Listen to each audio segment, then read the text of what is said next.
Shalom saudaraku kasih dalam Tuhan, kasih karunia dan damai sejahtera dari Allah Bapa dan Kristus Yesus menyertai kamu. Bacaan Alkitab kita diambil dari Hakim-Hakim 21 ayat 1 sampai 25. Suku Benyamin dapat tetap hidup. Orang-orang Israel telah bersumpah di Mispa demikian, seorang pun dari kita tak akan memberikan anaknya perempuan kepada seorang Benyamin menjadi istrinya.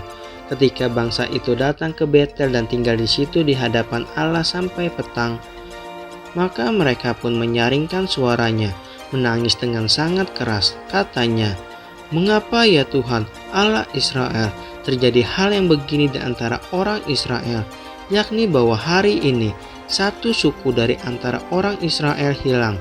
Keesokan harinya pagi-pagi, maka bangsa itu mendirikan mezbah di situ, lalu mempersembahkan korban bakaran dan korban keselamatan. Pada waktu itu berkatalah orang-orang Israel, "Siapakah dari seluruh suku Israel yang tidak ikut datang dengan jemaah ini untuk menghadap Tuhan? Sebab mereka telah bersumpah dengan sungguh-sungguh mengenai orang yang tidak datang menghadap Tuhan di Mispa demikian. Pastilah ia dihukum mati." Orang-orang Israel merasa kasihan terhadap suku Benyamin saudaranya itu. Maka kata mereka, "Hari ini ada satu suku terputus dari orang Israel. Apakah yang dapat kita lakukan kepada orang-orang yang tinggal itu dalam hal mencarikan istri? Karena kitalah yang bersumpah demi Tuhan untuk tidak memberikan seorang pun dari anak-anak perempuan kita kepada mereka menjadi istrinya."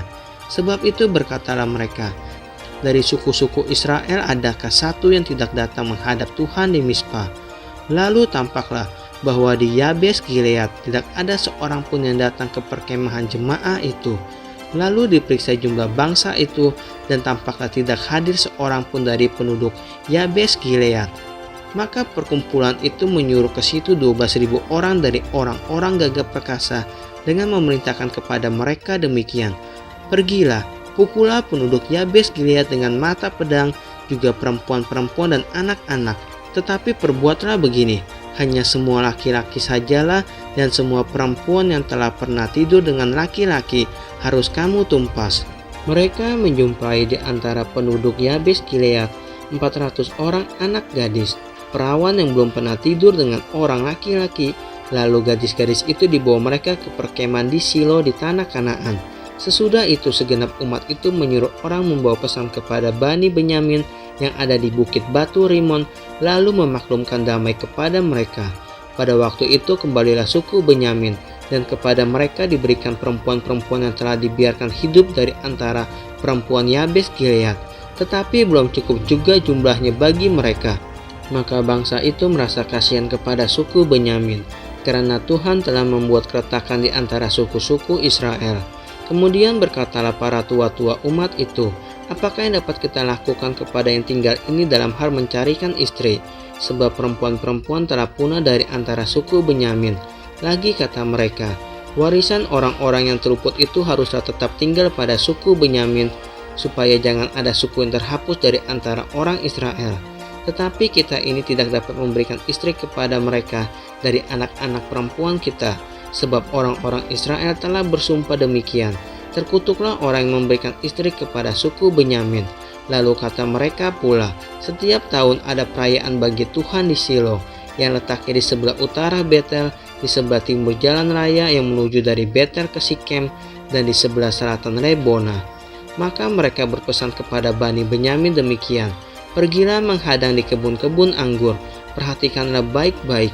Maka apabila anak-anak perempuan Silo keluar untuk menari-nari, baiklah kamu keluar dari kebun-kebun anggur itu, dan masing-masing melarikan seorang dari anak-anak perempuan Silo itu menjadi istrinya dan pergi ke tanah Benyamin.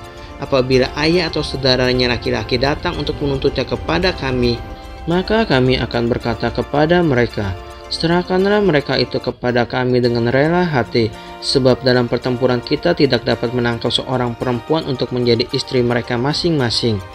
Memang kamu ini tidak memberikan anak-anak gadis itu kepada mereka, sebab seandainya demikian kamu bersalah." Jadi Bani Benyamin berbuat demikian.